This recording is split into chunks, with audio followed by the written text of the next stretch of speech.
Okay, today we're doing a fun activity in math. So pull out your math page 41 and 42 is on the back. And today we are making patterns. So we've been learning all about the different types of patterns and when you can see them and how they repeat themselves. Well, today you get to make a pattern, and you can make any kind of pattern in the whole wide world. And what's really cool is usually I'm like, oh, it's just math, don't get crazy with your drawing. Well, today, if you want to get crazy with your drawing, you can, because you're at home and you can do anything you want, all right?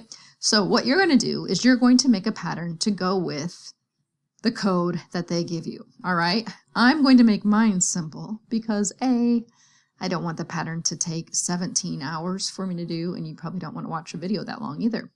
Okay, so the first one they want us to make is an AB pattern.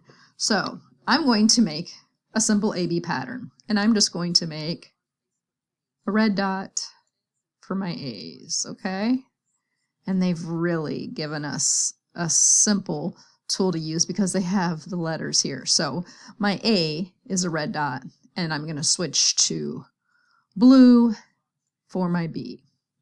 So I'm just making a simple pattern, AB, AB, all right? Now, this time, they want me to make an AAB pattern.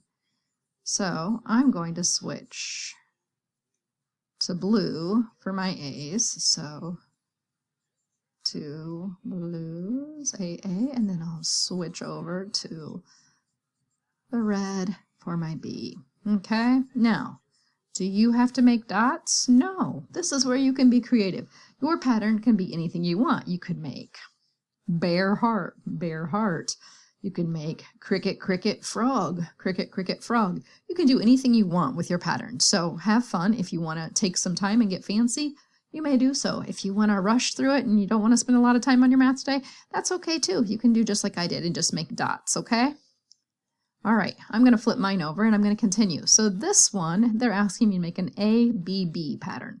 I'm going to stick with my easy peasy. This time they didn't give me the letters underneath, so I have to really think about this. Okay, so this is A, the next one would be B, this would be B, so right here is where my A is going to repeat itself, okay?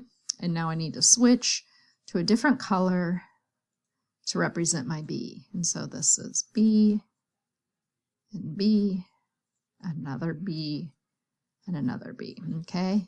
A, B, B pattern. Finally, I'm going to make an ABC pattern. So I'll start with blue since I've already got it.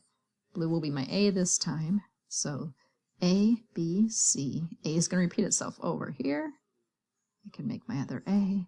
Now I'm going to switch to another color for my B. I'll just stick with this red. It's a nice contrast. There's my B. There's my B.